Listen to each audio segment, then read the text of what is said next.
บีจีคนเดียวนะพับที่บีจีเพราะว่าเขาจะเห็นบีจีคนเดียว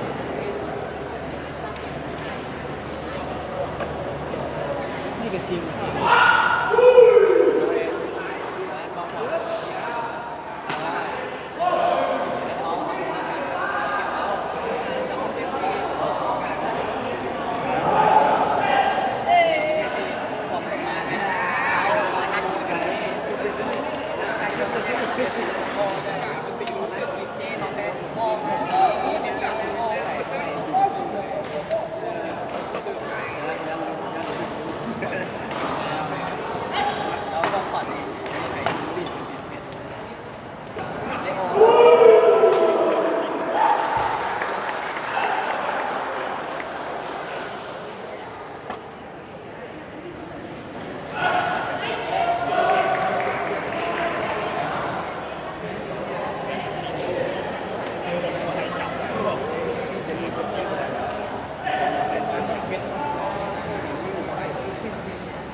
าม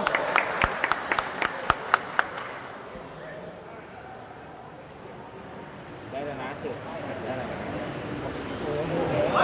จิตมีเสือใช่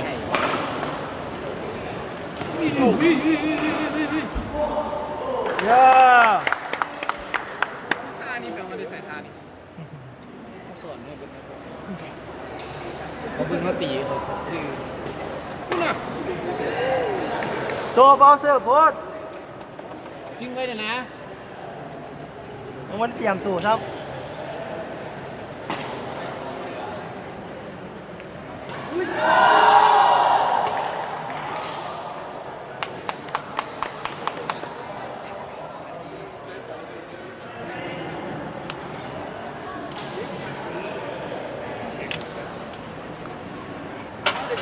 มันมือเราจะมา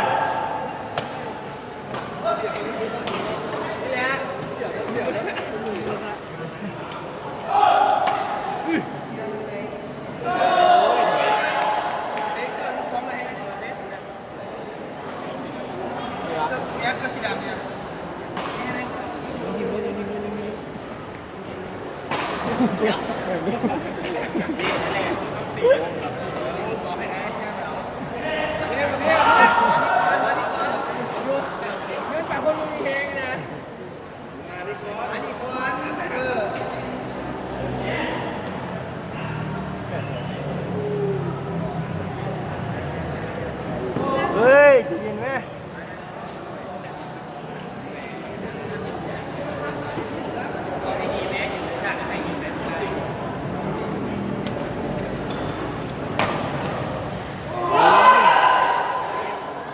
เมียมันยังมีรถกระสับเตอร์เมียยังมีรถกระสับเตอร์ มาแล้ว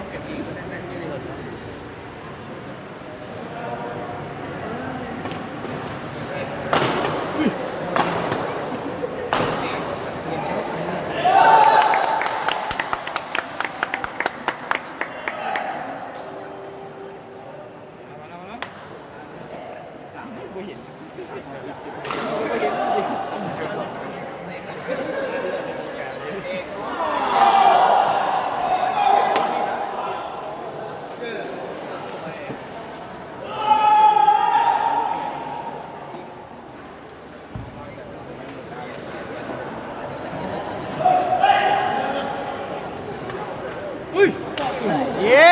ไป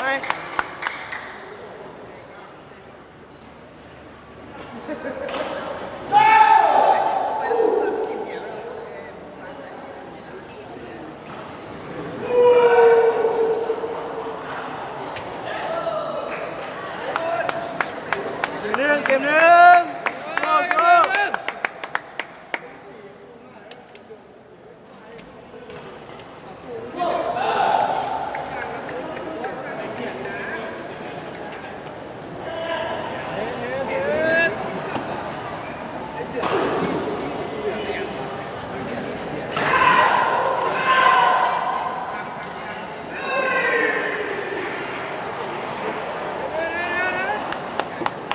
ที่ย้ายนั่นไอ้เตอร์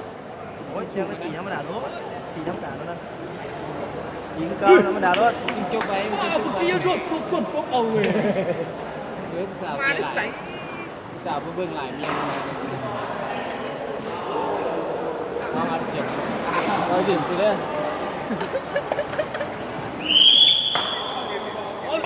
ได้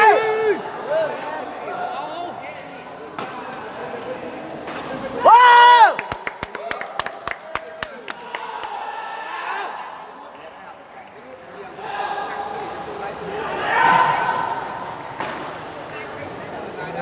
แบงค์หัวมาได้ผู้สาวนั่งใกล้เราไปนั่งใกล้ผู้สาวเลยนะ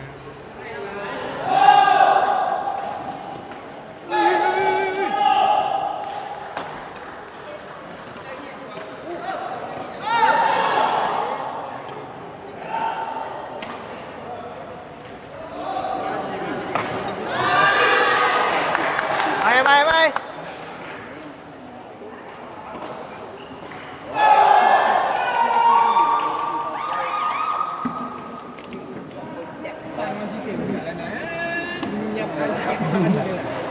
่หมุนเนาะ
บินไหลบินไหล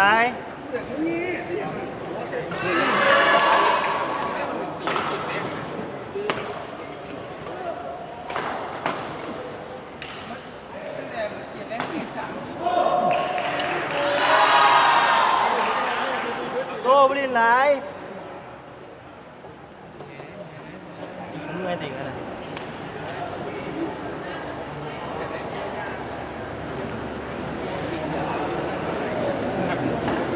กินอะไรจิเมา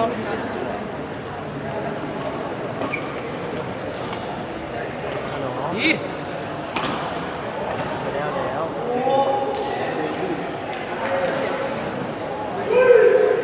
ฮะ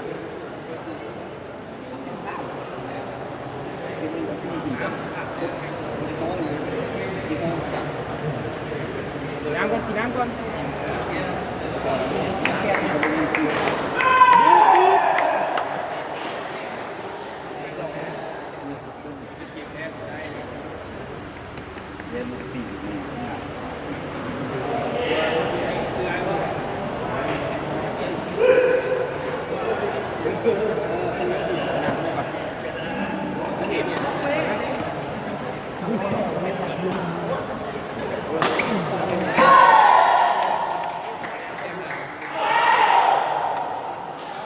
มังกรตีเก้า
โต้ยกธรรมดา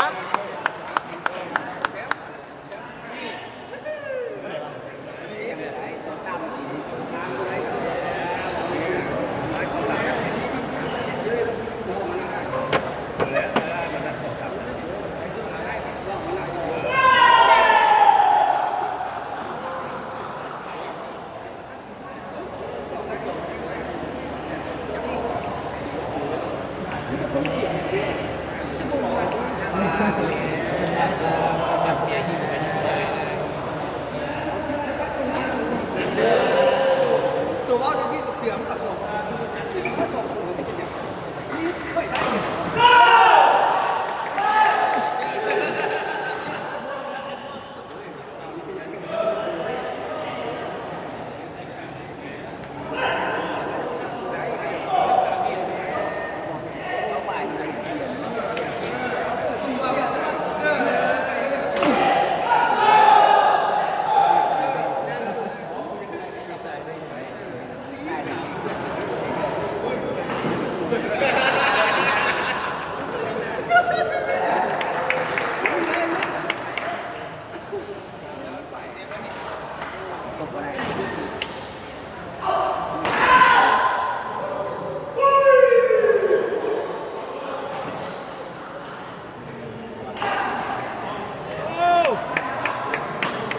ค่อยไป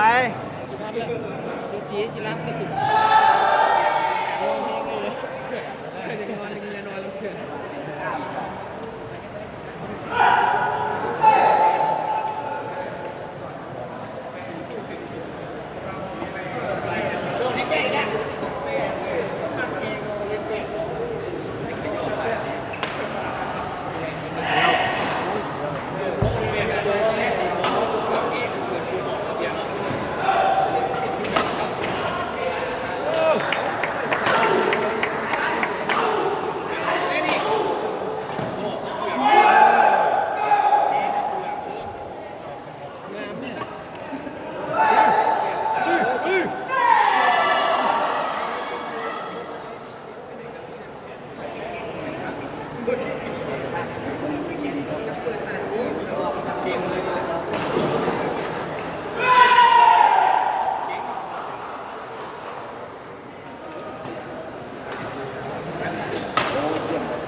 กูเล่นเล็กเนี่ย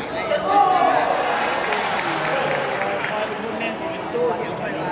ขี่กูได้ใส่ซ่าตู้ว่าใส่ซ่าไอ้ ขี่ทางเดือนมันได้ยอดก็ได้ว่า ไอ้กระเดือกสี่เหลี่ยมใหญ่ๆนะเสียบเก็บติ่งมาแสดงปัดไอ้ตู้ซีในนี่มัน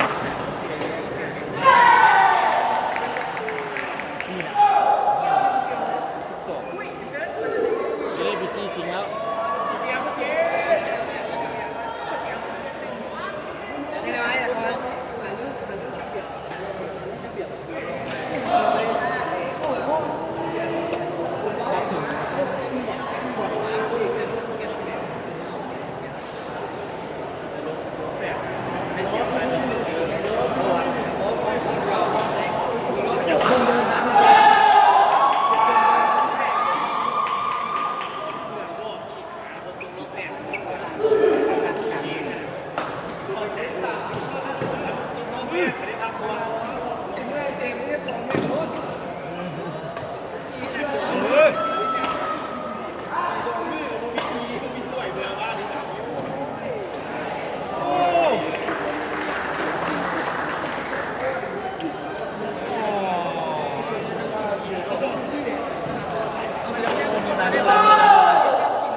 ไม่ถอนไก่เลย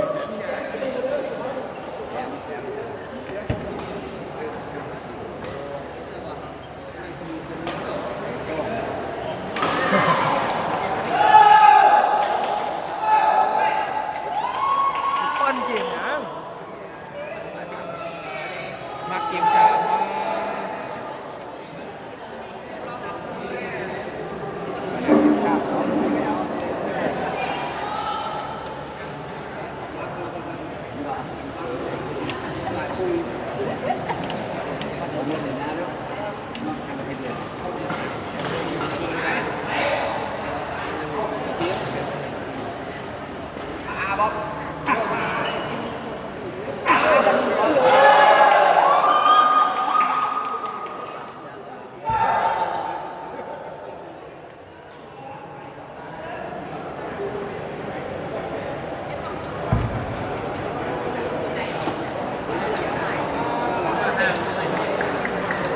ว้าช่วย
มันใจคิดมันใจทันเดี๋ยวมันจะไปเสียแม่ตามตีนี่แม่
เอามันเป็นอย่างนี่คืนกัน ล้มเล็ดเหนื่อยครับฟิวนี่เลย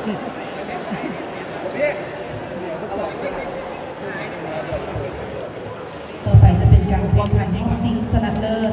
ในรายการคู่มือบีจีทัพเอสโลสนามที่3เป็นการพบกันระหว่างทอมและบิ๊กจากสโมสรแลบดอร์พบกับจอร์จและอาเซียนจากทีมแมวพูในส่วนนักกีฬาเข้าสู่สนามที่3 อยากขึ้นแน่นอนมากเลยจะขึ้นแน่นอน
โอ้ยว่าท่าลืมเมียนไปสิ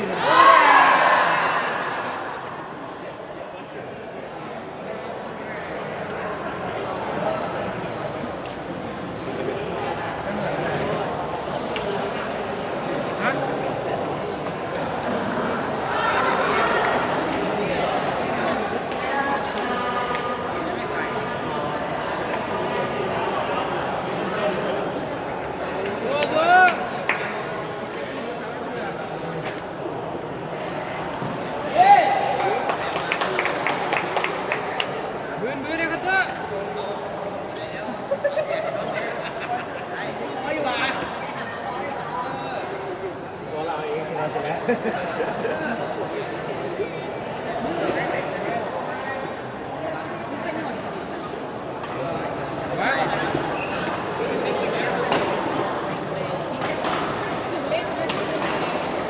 ก็ซื้อเล็กดี นี่เราเอาตรงนี้คือแก่เดียวเลยคือแก่เอา ย่างไปย่างมันนี่กับไม่กับไม่ตัว แก่เดียวนะ โอ้แต่เรือเล็กกันนะสกิลกับแม่ที่รถไปเยอะมาก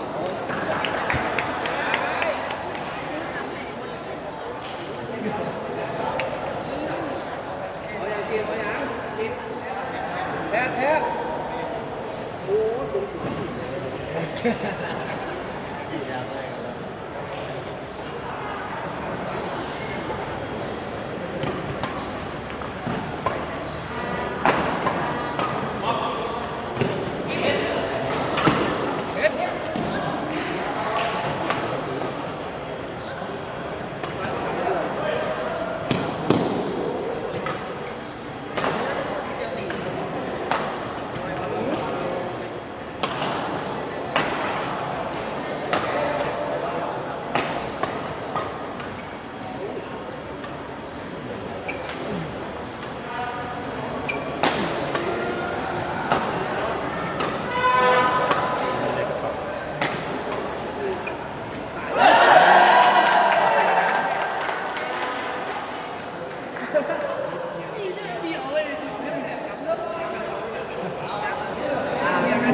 มาแล้วไม่รอดแล้วม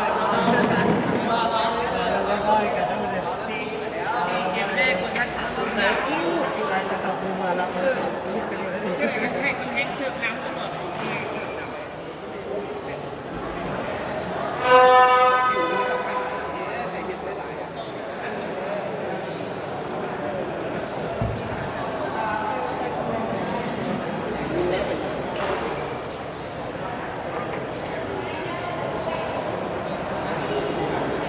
เมื่อกี้มันจะเป็นแบบนี้เลยเปล่า